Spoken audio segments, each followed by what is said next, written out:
안녕하세요. 그린빌 가족 여러분. 오늘 화요일 아침 이렇게 매일 한 말씀으로 또 오늘 하루를 시작하는 모든 분들에게 우리의 말과 또 생각과 행동과 또 우리의 선택들이 주님과 조금 더 가까워지게 하는 그런 귀한 은혜가 있는 오늘 하루가 되시기를 간절히 기원합니다.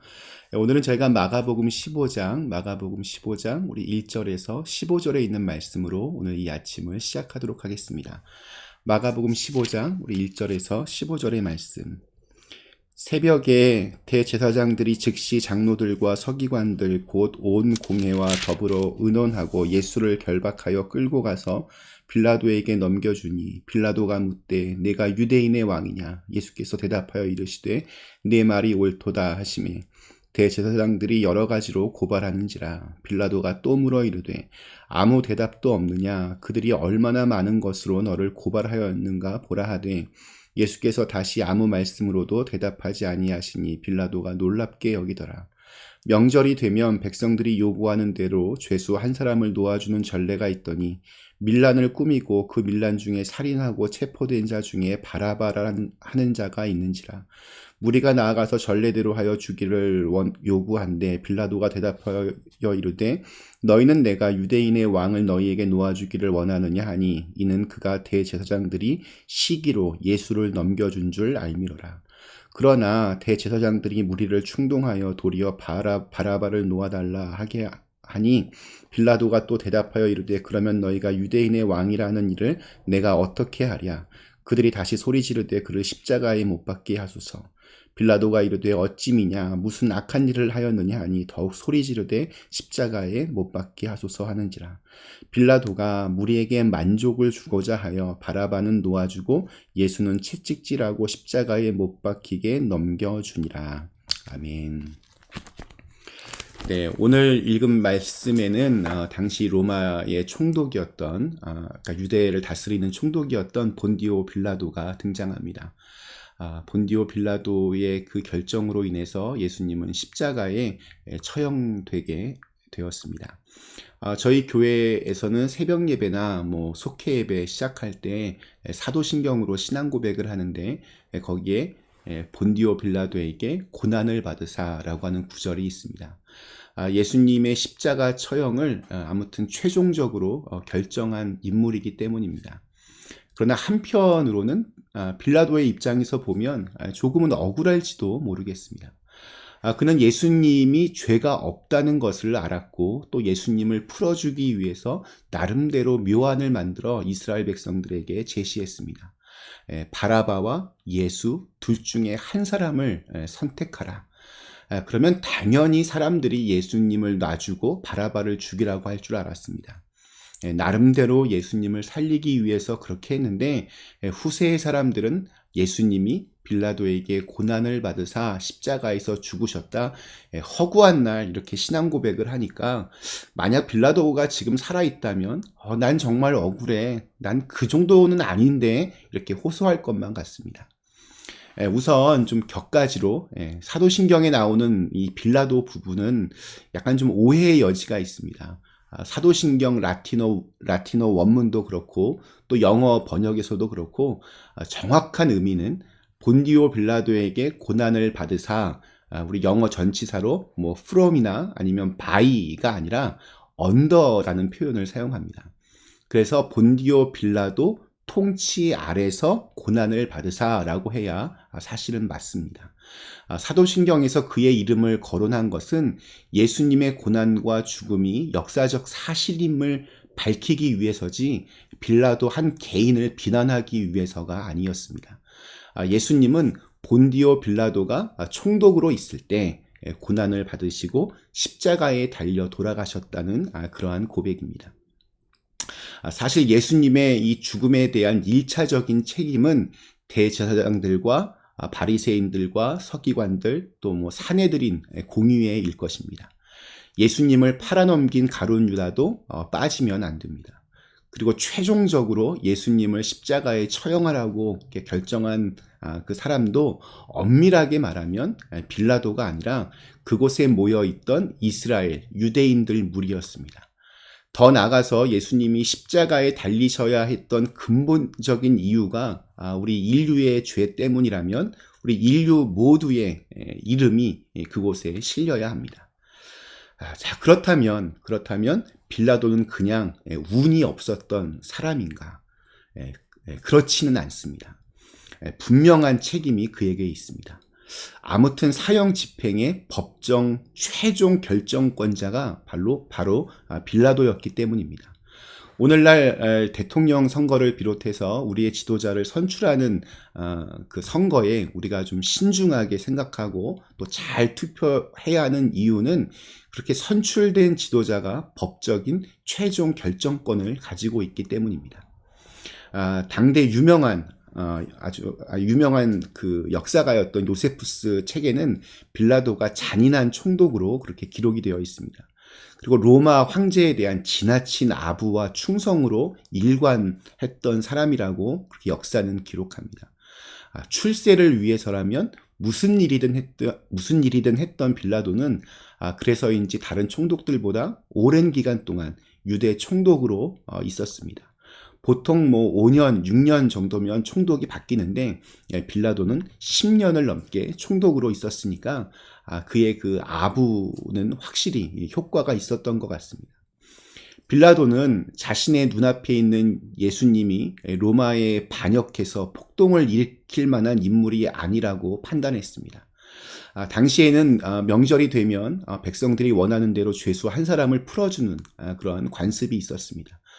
빌라도는 그곳에 몰려든 유대인들이 그저 단순히 재판을 구경하러 왔거나 아니면 예수님을 풀어달라고 온 줄로 그렇게 알았습니다. 그래서 이 같은 유대인인 예수님을 풀어주면 백성들이 박수를 치며 좋아할 줄로 생각했고 덩달아 자기의 인기도 유대인들에게 높이 올라갈 줄로 그렇게 생각을 했습니다. 그러나 빌라도가 생각한 것과는 정반대로 그곳에 모여있던 무리들이 이 바라바라고 하는 죄수를 풀어달라고 하자 빌라도는 굉장히 당황하게 됩니다. 이 바라바야말로 밀란을 일으키고 살인죄를 저지른 사람이었습니다. 그래서 12절에 보면 빌라도가 또 대답하여 이르되 그러면 너희가 유대인의 왕이라 하는 일을 내가 어떻게 하랴라는 그런 말을 합니다. 예수님을 어떻게 할 수 있는 결정권은 사실 그 무리들에게 있는 것이 아니라 본인에게 있었음에도 불구하고 그는 무리들에게 환심을 사고자 그렇게 그들의 그 입김에 끌려가는 기회주의적인 모습을 우리에게 보여줍니다. 빌라도가 굉장히 당황해야 할 만큼 법정에 모인 그 이스라엘 군중들은 계속해서 소리를 지르며 예수님을 십자가에 못 박으라고 말합니다. 그렇다면 예수님을 십자가에 지금 못 박으라고 크게 소리치고 있는 이 사람들은 또 어떠한 사람들입니까? 불과 며칠 전만 해도 예수님이 어린 나귀를 타고 예루살렘에 들어오셨을 때 자기들의 겉옷을 길에 펴면서 예수님을 환영했던 사람들입니다. 한때는 자기의 겉옷을 벗어 길에 펴며 예수님을 환영했지만 나중에는 예수님을 십자가에 못 박으라고 소리쳤던 정말 참 지도자가 누구인 줄도 모르고 분별력 없이 군중 심리에 휩쓸려 살아가는 무리들의 모습이 오늘 내 안에도 숨어 있을지 모릅니다. 예수님이 죄가 없으신 줄 알면서도 군중들의 그 압력에 못 이겨서 자기 자리를 지키고 또 출세를 위해서 양심을 포기하는 이 빌라도의 지극히 계산적인 모습이 오늘 내 안에 숨어 있을지도 모릅니다. 오늘 15절 말씀이 이렇게 끝납니다.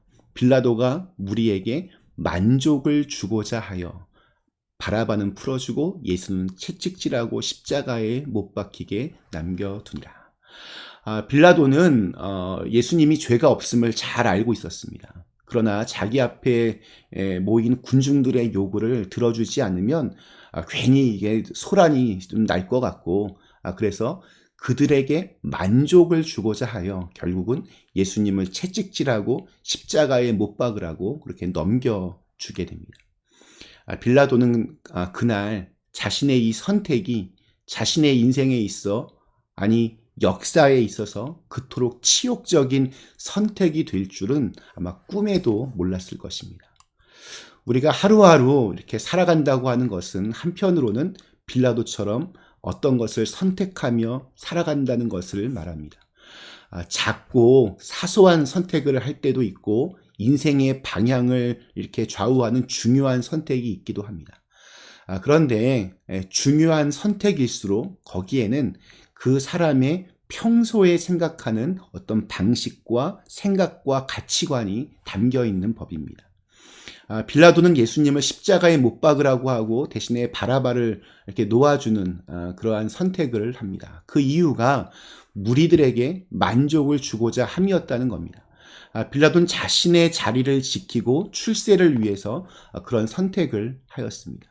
진리를 추구하고 법과 양심을 지키는 것이 아니라 오로지 자기의 자리와 인기와 권력만을 생각했던 이 빌라도의 최후는 굉장히 비극적으로 끝납니다. 예수님의 죽음과 부활과 승천이 있은 지 얼마 후에 역사의 기록에 따르면 모세의 거룩한 그릇을 보겠다고 예루살렘으로 수많은 사마리아 사람들이 몰려들었는데 그때 빌라도가 그들을 학살하는 사건이 일어납니다.